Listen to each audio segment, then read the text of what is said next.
Halu, PA212 ingin Rizik jadi Capres 2024. Berani pulang aja kagak. Ternyata, di balik hobinya yang suka demo dan salat di jalan itu, kelompok PA212 ini halu juga. Alias suka berkhayal ketinggian. Bagaimana tidak contohnya saja Haikal Hasan. Ia mengaku sudah bosan dengan situasi Indonesia saat ini, sehingga sudah tidak sabar lagi menanti pergelaran Pilpres 2024 mendatang. Kepingin buru-buru 2024 deh. Entah kenapa, entah ada apa. Mungkin bosan dengan keadaan, ujar motivator yang mendadak jadi ustadz digoreng dadakan tersebut, 8/8. Pendukung Prabowo di Pilpres 2019 itu pun mendambakan sosok ulama dari kalangan kadrun 212 yang memimpin negeri ini. Saatnya tampil ulama yang negarawan sekaligus nasionalis yang religius. Persis seperti Indonesia saat awal berdiri untuk usir penjajah, lanjut Haikal lagi. Padahal Wapres Jokowi juga ulama loh. Hanya saja Ma'ruf Amin cuma sebentar saja masuk ke gerbong mereka. Setelah itu, pindah ke kubu Jokowi. Sehingga mantan Wantimpres di era SBY tersebut sudah tidak dianggap lagi sebagai ulama panutan oleh kelompok 212. Lantas, siapa ulama yang didambakan oleh Haikal Hasan itu untuk memimpin negeri ini?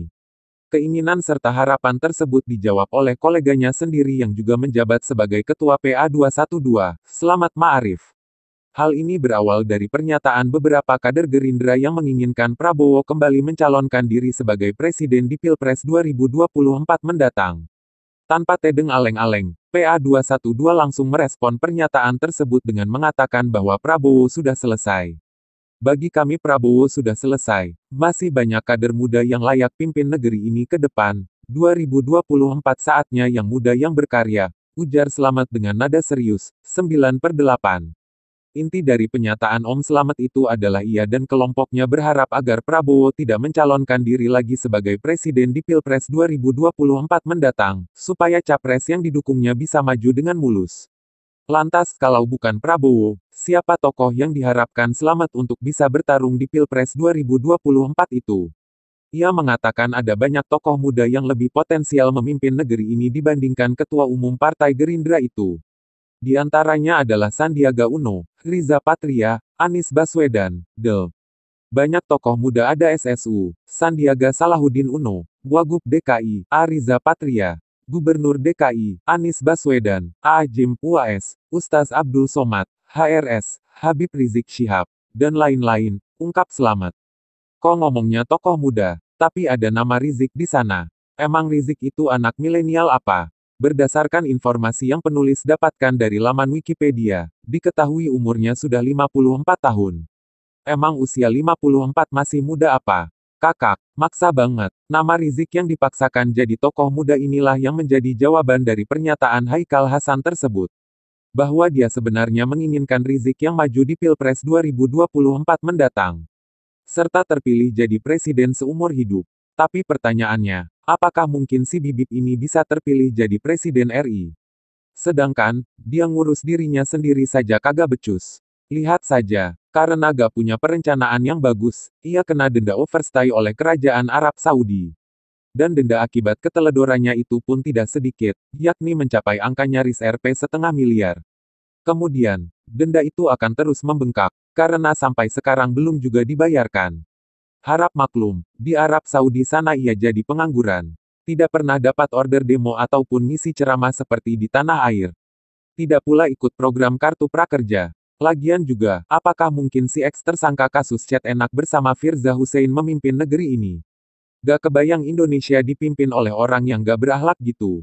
Masa menteri agama yang ngurusin dunia dan akhirat dilantik oleh ex tersangka kasus chat nakal? Gak banget. Bisa-bisa si Menteri Agama itu tidak barokah bin Farokah dalam menjalankan tugasnya. Lagi pula, PA212 ini bukan partai kok. Hanya sekumpulan orang-orang yang gak jelas pekerjaannya apa tapi hobi demo. Sedangkan, untuk bisa mengusung pasangan capres, cawapres itu harus punya minimal dukungan 20% kursi di DPR atau 25% suara sah secara nasional. Artinya apa? PA212 harus mencari tunggangan partai untuk bisa mengusung si Rizik tersebut. Dan PDIP yang punya kursi terbanyak di DPR sudah dipastikan gak akan mengusung imam besar kadrun itu. Karena doi pernah melakukan penodaan terhadap Pancasila. Yang mana Pancasila itu sendiri merupakan produk bapaknya Ketua Umum PDIP sekarang Megawati, yakni Soekarno. Begitupun dengan Gerindra sebagai partai pemenang kedua, sudah dipastikan tidak akan mau mengusung Rizik tersebut. Karena sudah jelas-jelas kok, mereka masih menginginkan Prabowo untuk bertarung kembali di Pilpres 2024 mendatang. Hanya PKS dan PAN saja yang berpotensi mendukungnya. Itu pun dengan syarat wakilnya dari mereka.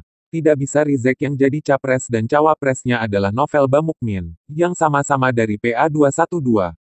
Pasti kedua partai itu akan menolak dengan halus. Sedangkan, kalau seandainya PKS dan PAN tersebut sudah dipastikan mengusung Rizik, masih tetap saja kurang syarat. Yakni perolehan kursi di DPR kedua partai itu jika digabung hanya sebanyak 13,9%. Gak sampai 20%.